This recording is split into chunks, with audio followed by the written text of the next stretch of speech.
Halo semua, kenalin nama aku Laura Claudia Brahmana, kelas BK1F, NIM 2105072054. Di video kali ini saya akan mempresentasikan tugas saya mengenai perusahaan dagang. Untuk itu langsung saja ke video pembahasannya.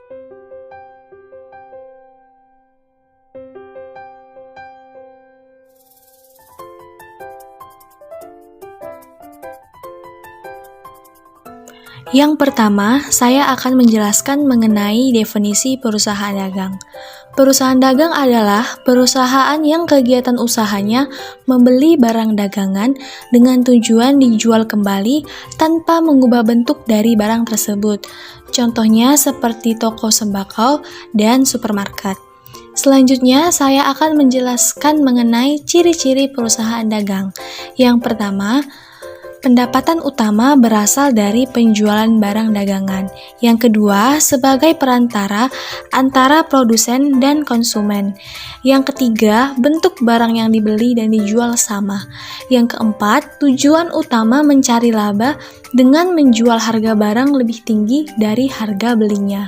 Dan yang terakhir, kegiatan utamanya adalah penjualan dan pembelian. Selanjutnya, saya akan menjelaskan mengenai akun-akun khusus yang terdapat pada perusahaan dagang. Yang pertama, akun utang dagang digunakan ketika terjadi pembelian barang dagang ataupun pembelian aktiva secara kredit. Yang kedua, akun piutang dagang. Akun piutang dagang digunakan ketika terjadi penjualan barang dagangan secara kredit. Yang ketiga, akun pembelian terjadi ketika ada transaksi pembelian barang dagangan baik secara tunai maupun secara kredit. Yang keempat, akun retur pembelian digunakan ketika terjadi pengembalian barang dagang yang sudah dibeli, biasanya karena barang tersebut rusak ataupun tidak sesuai dengan pesanan. Yang kelima, akun potongan pembelian digunakan untuk mencatat potongan yang diterima oleh pembeli. Yang keenam, akun beban angkut pembelian digunakan ketika terjadi kegiatan mengangkut pembelian barang dagangan. Yang ketujuh, akun penjualan digunakan ketika terjadi penjualan barang dagangan baik secara tunai maupun kredit. Yang kedelapan, akun retur penjualan digunakan ketika terjadi pengembalian barang dagangan yang sudah dijual, biasanya dikembalikan karena rusak atau karena tidak sesuai dengan pesanan. Yang kesembilan, akun potongan penjualan digunakan untuk mencatat potongan yang sudah diterima oleh penjual. Yang kesepuluh, akun beban angkut penjualan digunakan ketika ada kegiatan mengangkut barang yang dijual.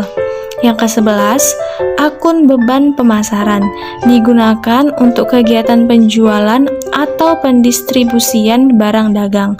Yang terakhir, akun beban administrasi dan umum biasanya digunakan untuk kegiatan beban operasi kantor administrasi. Selanjutnya saya akan menjelaskan mengenai siklus akuntansi perusahaan dagang.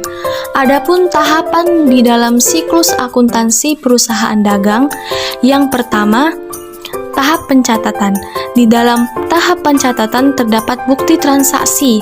Bukti transaksi merupakan bukti tertulis yang mencatat atau merekap segala kegiatan transaksi yang terjadi pada perusahaan atau sebuah bisnis. Contohnya seperti kwitansi, nota kontan, nota debit, nota kredit, cek, faktur, dan lain-lain. Yang kedua, jurnal. Dalam perusahaan dagang terdapat dua kelompok jurnal, yaitu jurnal umum dan jurnal khusus. Jurnal umum adalah sebuah jurnal yang digunakan untuk pencatatan segala jenis transaksi keuangan dalam periode tertentu. Jurnal khusus yaitu jurnal yang dikelompokkan secara khusus sesuai dengan jenis transaksinya. Adapun jenis-jenis dari jurnal khusus, yang pertama jurnal penerimaan kas, yang kedua jurnal pengeluaran kas, yang ketiga jurnal pembelian, Yang keempat, jurnal penjualan. Yang kelima, jurnal kas kecil.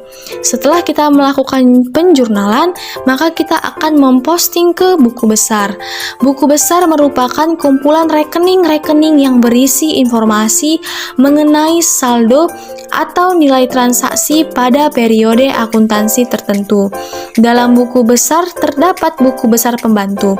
Buku besar pembantu dibuat untuk merinci semua transaksi yang berpengaruh terhadap perkiraan yang terjadi secara rutin dan berulang-ulang, yaitu 1. Buku besar pembantu piutang dagang. Yang kedua, buku besar pembantu utang dagang. Yang ketiga, buku besar pembantu persediaan. Setelah semuanya dirinci, dibuatlah neraca saldo dari masing-masing akun tersebut. Yang kedua, tahap pengiktisaran. Dimulai dengan adanya penyusunan neraca saldo, jurnal penyesuaian, kertas kerja atau worksheet, dan jurnal penutup. Yang ketiga, pelaporan.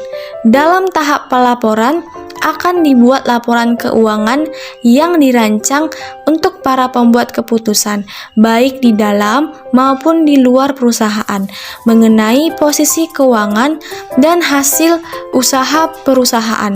Adapun laporan keuangan yang dibuat, yang pertama, rekonsiliasi bank. Yang kedua, laporan laba rugi. Yang ketiga, perubahan modal. Yang keempat, neraca. Dan yang terakhir ada arus kas. Demikian presentasi dari saya.